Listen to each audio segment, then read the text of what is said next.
Dr. Maya Chen stared at the holographic display floating above the pristine white table, her dark eyes reflecting the swirling patterns of alien mathematics that had stumped Earth's greatest minds for 6 months.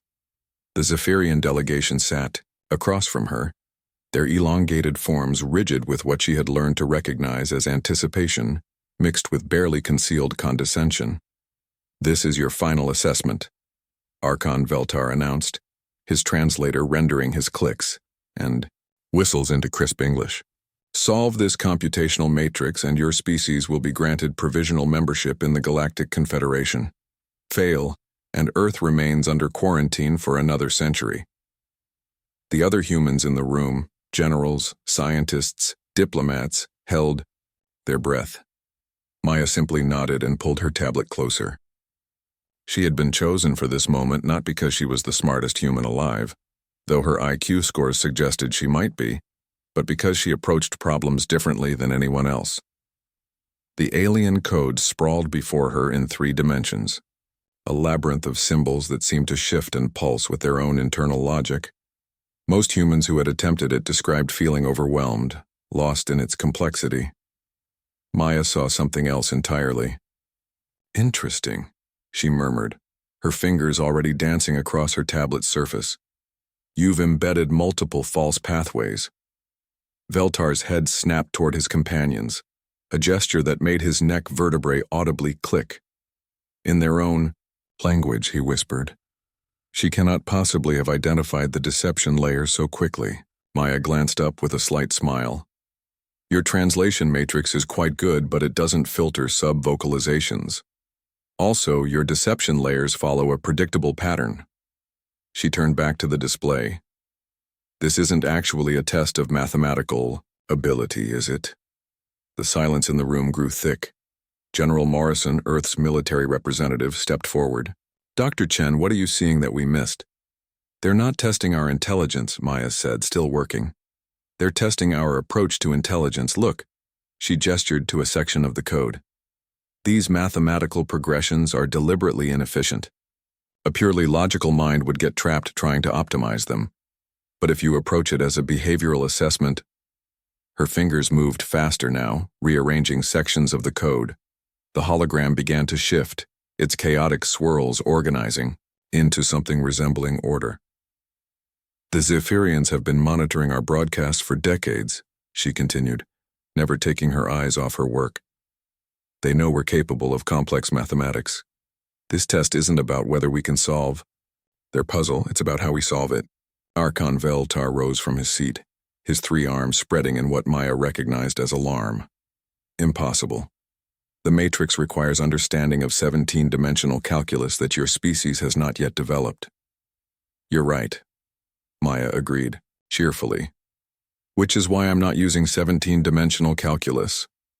She made a final adjustment to her tablet, and the holographic display suddenly collapsed into a simple, elegant pattern. "I'm using pattern recognition, behavioral analysis, and good old-fashioned human intuition." The solution hung in the air between them. Not the complex mathematical proof the aliens had expected, but something far more elegant. Maya had essentially reverse-engineered the test itself, exposing its true purpose. "Your test assumes that intelligence can only be measured through computational complexity," she explained to the stunned delegation. "But humans don't think like machines.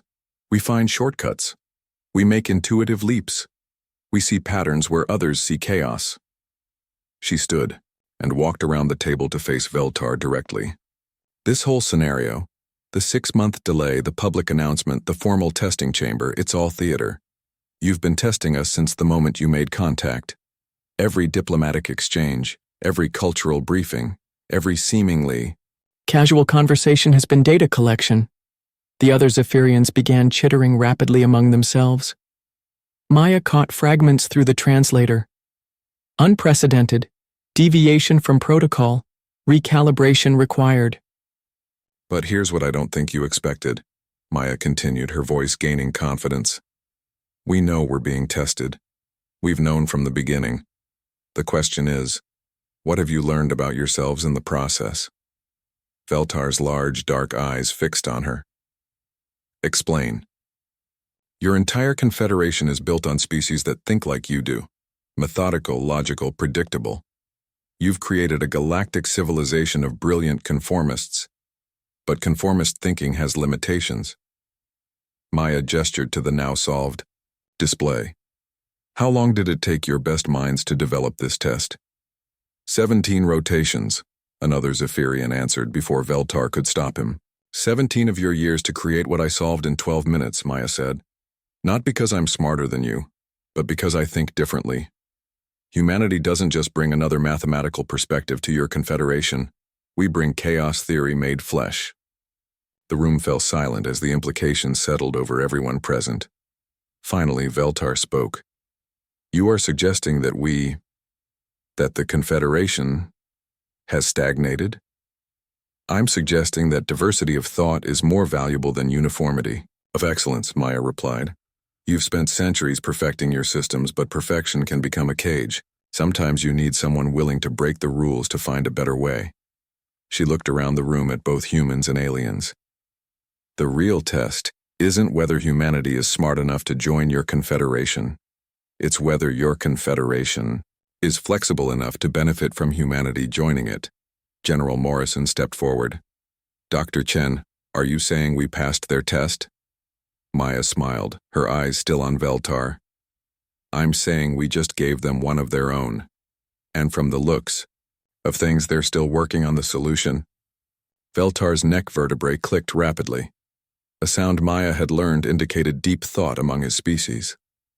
After a long moment, he turned to his delegation and spoke in their own language, his words untranslated. When he faced the humans again, something had changed in his posture. Dr. Chen, would you be willing to accompany us back to the Confederation homeworld? Not as a provisional member, but as a consultant on adaptive thinking methodologies?